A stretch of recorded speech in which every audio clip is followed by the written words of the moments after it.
are simply what you think, what you feel, and your experiences. Your experiences actually forms your perception and gives you perspectives about life.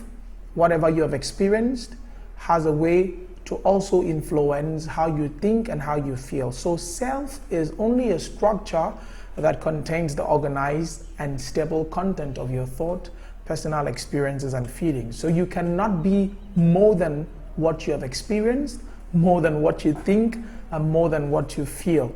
That's why you always hear, for example, the law of manifestation saying that your outside manifestation is a reflection of your inner self.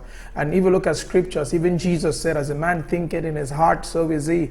It means that whatever goes on your inside, whatever you think and feel, is always what will manifest on the outside, because you cannot be too different from what you are thinking and from what you're feeling, because how you think and how you act is a product of what you're thinking and what is going through your mind.